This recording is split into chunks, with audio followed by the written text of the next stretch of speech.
पूरा Local. Welcome to Pura Local. This is Bharati. వాళ్ళ వార్తాపత్రికలోని ప్రధాన వార్తలు చూద్దాం. ముందుగా ఈనాడు చూసుకున్నట్లయితే కాంగ్రెస్ తీన్మార్. సో తెలంగాణలో పంచాయతీ పోరు ముగిసింది 3 విడతల్లో భాగంగా. సో మూడో విడతలో కూడా కాంగ్రెసే పైచేయి సాధించింది. సో మొదటి స్థానంలో నిలిచింది. సో మూడో విడతలో 56% స్థానాలు దక్కించుకొని మొదటి స్థానం గెలుచుకుంది. సో పంచాయతీ ఎన్నికల మూడో విడతలోనూ పైచేయి కాంగ్రెస్దే. మొత్తంగా 56% సర్పంచ్ స్థానాలను కైవసం చేసుకుంది. 30 జిల్లాల్లో అత్యధికం సాధించింది. రెండో స్థానంలో బీఆర్ఎస్, అలాగే బీజేపీకి 688 సీట్లు దక్కించుకుంది. ఇక తుది విడతలో 85.77% పోలింగ్ నమోదైనట్టు తెలుస్తుంది. సో 3 విడతలు కలిపి 85.30% పోలింగ్ అయితే నమోదైంది. ఇక్కడ గ్రాఫ్ కూడా మనకు కనిపిస్తుంది. కాంగ్రెస్, బీఆర్ఎస్, బీజేపీ అలాగే ఇతరులు. సో మొదటి స్థానంలో కాంగ్రెస్ ఉంది, అలాగే 2వ స్థానంలో బీఆర్ఎస్, 3వ స్థానంలో బీజేపీ ఉంది. ఇక్కడ చూసుకుంటే బొల్లారం చేరుకున్న రాష్ట్రపతి. సో శీతాకాల విడిదిలో భాగంగా హైదరాబాద్కు చేరుకున్న రాష్ట్రపతి ద్రౌపది ముర్ము ఈ నెల 22 వరకు రాష్ట్రంలోనే పర్యటించున్నారు. సో దానికి సంబంధించిన అంశం ఏది. సో ఇక్కడ చూసుకుంటే రాష్ట్రపతికి వెల్కమ్ చెప్తున్న గవర్నర్, అలాగే డిప్యూటీ సీఎం, మంత్రులు కూడా కొంతమంది ఇక్కడ ఉన్నారు. ఫిరాయింపు ఎమ్మెల్యేల అనర్హత పిటిషన్ను స్పీకర్ గడ్డం ప్రసాద్ తోసిపుచ్చినట్టు తెలుస్తుంది. సో 5 శాసన సభ్యులపై అనర్హత పిటిషన్లు కొట్టివేత. సో సభాపతి గడ్డం ప్రసాద్ కుమార్ తీర్పు ఇది. బీఆర్ఎస్ ఎమ్మెల్యేల ఫిర్యాదును తోసిపుచ్చిన స్పీకర్ త్వరలో మిగిలిన వారిపై కూడా నిర్ణయం తీసుకునే అవకాశం కనిపిస్తుంది. సాక్షిలో కూడా ప్రధానంగా ఫిరాయింపు ఎమ్మెల్యేలకు సంబంధించిన అంశమే ఇక్కడ ఉంది. సో దీనికి సంబంధించి పూర్తి డీటెయిల్స్ ఇక్కడ చూసుకుంటే అనర్హత డిస్మిస్. సో అనర్హత పిటిషన్ ఏదైతే ఉందో దాన్ని డిస్మిస్ చేసింది. సో స్పీకర్ గడ్డం ప్రసాద్ సంచలన నిర్ణయం ఇది. సో ఫిరాయింపు ఆరోపణలు ఎదుర్కొంటున్న 5 ఎమ్మెల్యేలపై వేటుకు నిరాకరించారు. సో మహిపాల్ రెడ్డి, ప్రకాష్ గౌడ్, తెల్లం వెంకట్రావు, బండ్ల కృష్ణమోహన్ రెడ్డి, అలాగే గాంధీకి కూడా ఊరట లభించింది. ఇంకా తేలని మరో 5 ఎమ్మెల్యేల పరిస్థితి. సో వీరిపై కూడా త్వరలోనే నిర్ణయం తీసుకునే అవకాశం ఉన్నట్టు కూడా తెలుస్తుంది. సో స్పీకర్ నిర్ణయాన్ని తప్పుపట్టిన బీఆర్ఎస్ హైకోర్టుకు వెళ్తాము అంటూ కూడా హెచ్చరికలు జారీ చేసింది ఇప్పటికే. ఇక్కడ చూసుకుంటే రైడ్ రద్దు ఉండదు. సో డ్రైవర్ కమిషన్లు అసలే లేవు. సో భారత్ టాక్సీ సేవలను కేంద్ర ప్రభుత్వం ప్రారంభించడానికి రెడీ అయింది. సో దీనికోసమే ఇప్పటికే శ్రీకారం కూడా చుట్టింది. సో సర్చ్ కు చెక్, ఎల్లప్పుడూ ఒకే ధరలో రైడ్లు ఉండబోతున్నాయంటూ కూడా స్పష్టం చేస్తుంది. తొలుత జనవరి 1 నుంచి ఢిల్లీలో ఈ యాప్ని ప్రారంభిస్తుంది. సో దాని తర్వాత దశల వారీగా ఒక్కొక్క రాష్ట్రంలో వీటిని పరిచయం చేయనుంది.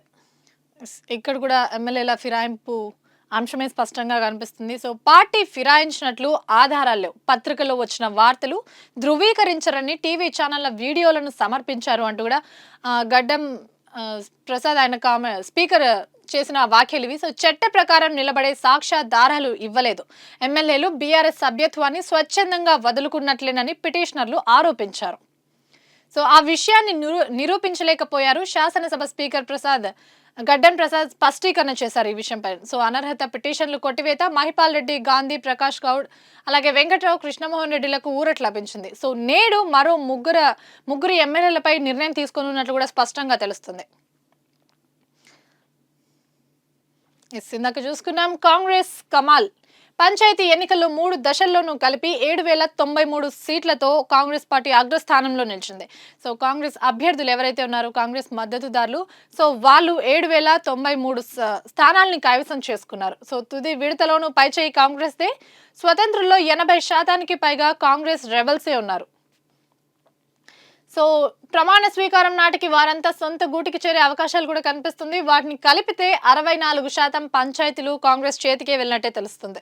సో 3,488 చోట్ల గెలుపుతో ఉనికి చాటుకున్న బీఆర్ఎస్ 699 స్థానాల్లో విజయం సాధించిన బీజేపీ.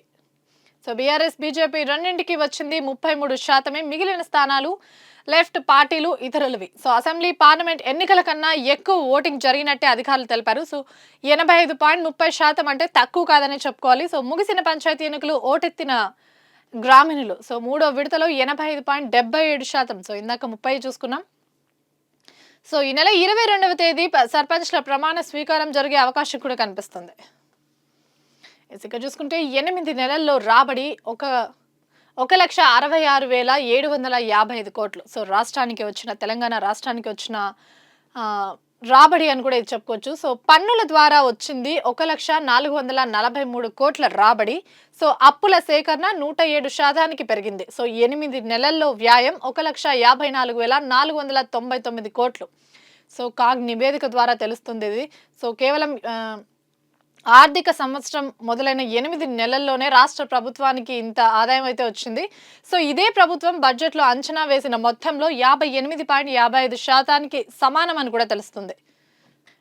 ఇక్కడ చూసుకుంటే 24 గంటల్లో వార్డుల వారి జనాభా లెక్కలు అంటూ కూడా సుప్రీం ఆదేశాలు జారీ చేసింది. గణాంకాలు బహిరంగ పరచాలి అంటూ కూడా ఆదేశించింది. సో, వివరాలు ఉండి కూడా పబ్లిక్ డొమైన్లో పెట్టకపోవడంలో అర్థం లేదు అంటూ కూడా వ్యాఖ్యానించింది. వార్డుల వారీగా ధృవీకరించిన భౌగోళిక స్వరూపం కూడా ప్రజలకు తెలపండి అంటూ కూడా ఆదేశాలు జారీ చేసింది. సో, జీహెచ్ఎంసీ లిమిటేషన్ పై దాఖలైన పిటిషన్ ఏదైతే ఉందో, సో ఇక్కడ చూసుకుంటే హైకోర్టు స్పష్టం చేసింది, లిమిటేషన్ ను అడ్డుకునేలా ఎలాంటి మధ్యంతర ఉత్తర్వులు ఇవ్వాలి అంటూ కూడా ఇవ్వని ధర్మాసనం. వెలుగులో కూడా ప్రధానంగా ముర్ము పర్యటనకి సంబంధించిన అంశమే ఉంది. రాష్ట్రపతి పర్యటనకి సో హైదరాబాద్ చేరుకున్న రాష్ట్రపతి ముర్ము హకీంపేటలో స్వాగతం పలికిన గవర్నర్ అలాగే డిప్యూటీ సీఎం పలువురు మంత్రులు కూడా. సో శీతాకాల విడిదిలో భాగంగా 5 రోజుల పర్యటన 19న రామోజీ ఫిలిం సిటీలో పబ్లిక్ సర్వీస్ కమిషనర్ల జాతీయ సదస్సులో ఆమె ప్రసంగం చేయనున్నారు. 20న శాంతి సరోవర్ సదస్సు, 21న ఎట్ హోమ్, సో 22న తిరుగు ప్రయాణం అవనున్నారు. ఇక్కడ చూసుకుంటే ఈ పార్టీ ఫిరాయింపు అంశంపై పిటిషన్ పై కొట్టివేతని బీఆర్ఎస్ విమర్శించింది. సో ప్రజాస్వామ్యం కూని, సుప్రీంకోర్టు రాజ్యాంగంపై రాహుల్ కు గౌరవం లేదు అంటూ కూడా కేటీఆర్ ఆరోపించారు. సో స్పీకర్ తీర్పు ప్రజాస్వామ్యానికి మచ్చ అంటూ కూడా ఆయన ఆరోపించారు. సో ఇది రాజ్యాంగాన్ని కాల రాయడమే అంటూ కూడా కామెంట్ చేశారు. పొల్యూషన్ ఎఫెక్ట్ ఎంత దారుణంగా ఉందో కూడా తెలుస్తుంది. ముఖ్యంగా ప్రధానంగా ఢిల్లీలో శీతాకాలంలో చలికాలంలో ఉండే పొల్యూషన్ విపరీతమైంది. అంటే సంవత్సరం పొడవునా ఉండే పొల్యూషన్ కి చలికాలంలో ఉండే పొల్యూషన్ కి ఒక తేడా కనిపిస్తుంది ఇక్కడ. సో ఢిల్లీ బార్డర్ లో 9 టోల్ ప్లాజాలు మూసేయండి, జనవరి 31 వరకు ఓపెన్ చేయొద్దు లేదా వేరే చోటికి షిఫ్ట్ చేయండి అంటూ కూడా ఎన్హెచ్ఏ అలాగే ఎంసీడీకి సుప్రీంకోర్టు ఆదేశాలు జారీ చేసింది. సో BC4 ఆ పై వాహనాలని ఢిల్లీలోకి అనుమతించాలి అంటూ కూడా స్పష్టం చేసింది. మిగిలిన వాహనాలపై కఠిన చర్యలు తీసుకోవాలి అంటూ కూడా ఉత్తర్వులు. ఢిల్లీలో ఏటా వింటర్లో కాలుష్యం పెరుగుతుండడం పైనే సీరియస్ అయినట్టు కూడా స్పష్టంగా తెలుస్తుంది.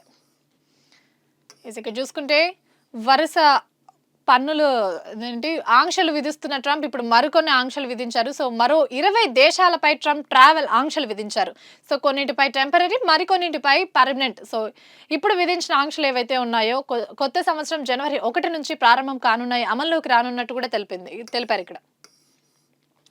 సో ప్రపంచ శాంతి కోసం పని చేస్తాం, ఇండియా ఇథియోపియా న్యాచురల్ పార్ట్నర్స్ అంటూ కూడా మోదీ కామెంట్ చేశారు. ఇక్కడ ఉంటే నా ఇంట్లో ఉన్నట్టే ఉంది, దౌత్య బంధం వ్యూహాత్మక బంధంగా మారిందని వెల్లడించారు. సో ఆ దేశ పార్లమెంట్ లో ప్రధాని ప్రసంగం చేశారు. సో మోదీని స్వయంగా కారులో తీసుకెళ్లి ఎయిర్పోర్ట్ లో దింపిన అక్కడి PM. సో మోదీకి ఇథియోపియా అత్యున్నత పురస్కారం కూడా లభించిందనే చెప్పుకోవాలి. ఇక్కడ చూసుకుంటే సాగర్ డ్యామ్ రిపేర్లపై ఏపీ తొండాట ఆడుతుంది అన్న ఒక వార్తను మనం ఇక్కడ చూసుకోవచ్చు. సో అప్పుడు అడ్డుకొని ఇప్పుడు నిందలెందుకు అంటూ కూడా తెలంగాణ ప్రభుత్వం ప్రశ్నిస్తుంది ఇక్కడ.